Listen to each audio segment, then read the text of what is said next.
Assalamualaikum warahmatullahi wabarakatuh. Berjumpa kembali dalam materi teknologi pengolahan hasil perikanan, kali ini mengenai diversifikasi produk hasil perikanan. Dan fokus bahasan yang akan kita pelajari kali ini yaitu tentang surimi dan produk turunannya atau surimi based products.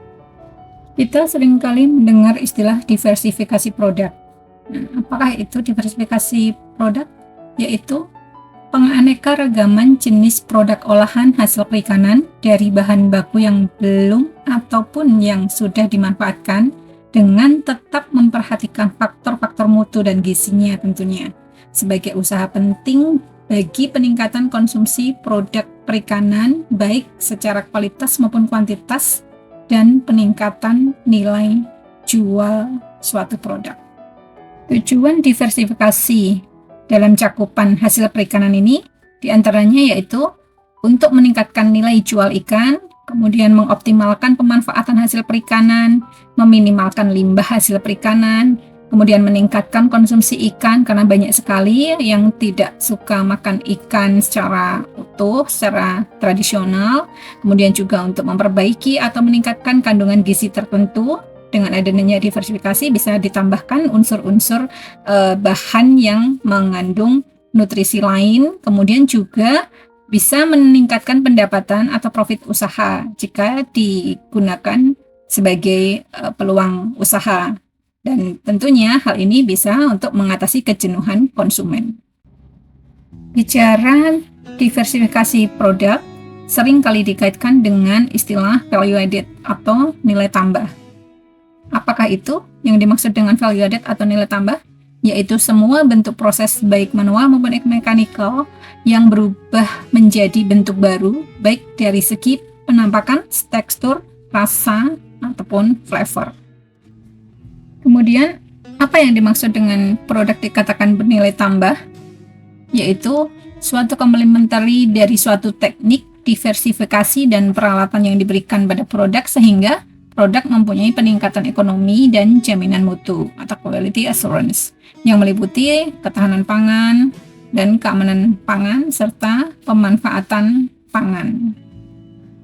Salah satu diversifikasi produk hasil perikanan yang akan kita bahas pada materi kali ini yaitu tentang surimi.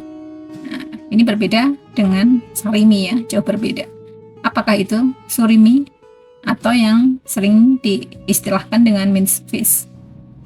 Surimi adalah salah satu produk diversifikasi yang berupa produk setengah jadi, berupa lumatan daging ikan yang mengalami proses pencucian dengan larutan garam dingin. Kemudian dilakukan pengepresan, penambahan bahan tambahan atau protektan, dan pengepakan serta pembekuan. Dan selanjutnya bisa dapat diolah kembali menjadi berbagai macam produk olahan yang bernilai ekonomis tinggi. Jadi di sini clue-nya yaitu produk setengah jadi, kemudian lumatan daging ikan, dan disertai dengan pencucian.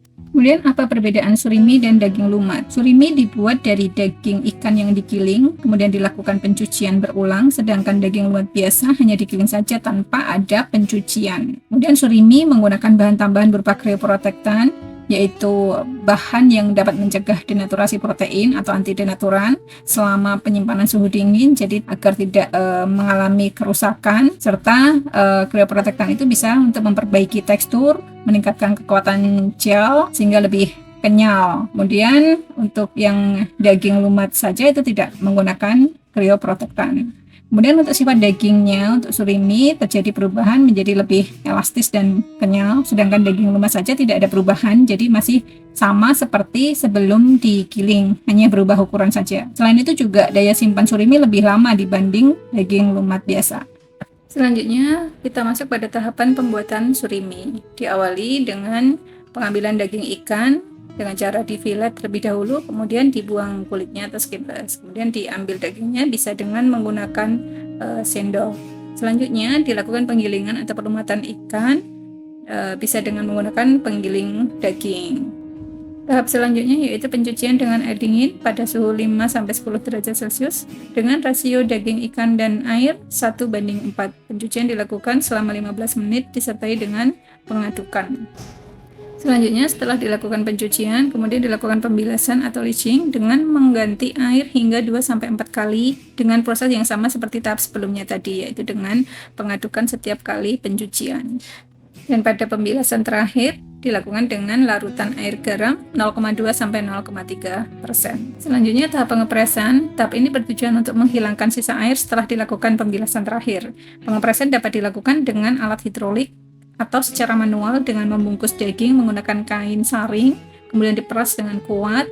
Kemudian dilanjutkan dengan pencampuran krioprotektan yang meliputi penambahan gula sekitar 2-4%, kemudian polifosfat atau STPP 0,2% dengan menggunakan food processor hingga homogen. Tahap selanjutnya yaitu tahap pencetakan. Setelah pencampuran dengan bahan-bahan krioprotektan pada tahap sebelumnya tadi, kemudian dilakukan pencetakan agar lebih seragam serta dapat mempermudah proses pembekuan dengan waktu yang lebih cepat dan memudahkan pengemasan. Setelah itu dilakukan pembekuan dan umumnya dilakukan dengan metode pembekuan cepat sekitar 3-4 jam dengan menggunakan ABF atau Air Blast Freezer. Kemudian setelah proses pembekuan selesai, kemudian surimi dikeluarkan dari cetakan lalu dikemas secara vakum agar produk bisa lebih tahan lama lagi. Selanjutnya, untuk mengetahui karakteristik surimi dapat dilihat dari tingkat kecerahan atau derajat putih. Semakin putih warna surimi, maka menunjukkan mutu surimi semakin tinggi. Mutu surimi juga dapat dilihat melalui uji lipat atau folding test dan uji gigit atau biting test. Untuk uji lipat, mutu surimi yang baik itu ketika irisan surimi saat dilipat 2 kali tidak mengalami retak atau patah. Nah, hal ini menunjukkan tingkat elastisitas surimi semakin tinggi. Untuk uji gigit atau biting test, ini juga menunjukkan tingkat kekenyalan atau elastisitas surimi saat digigit. Surimi yang baik itu mempunyai gel yang kuat, elastis, dan tidak mudah patah. Seperti pada penjelasan di awal, bahwa surimi adalah produk setengah jadi ini merupakan bahan baku berbagai produk analog surimi based product. Beberapa contoh produk yang dapat diolah dari bahan baku surimi diantaranya ada kamaboko, cikwa, bakso, sosis, nugget, hanpen, dumpling, otak-otak, serta produk-produk lainnya.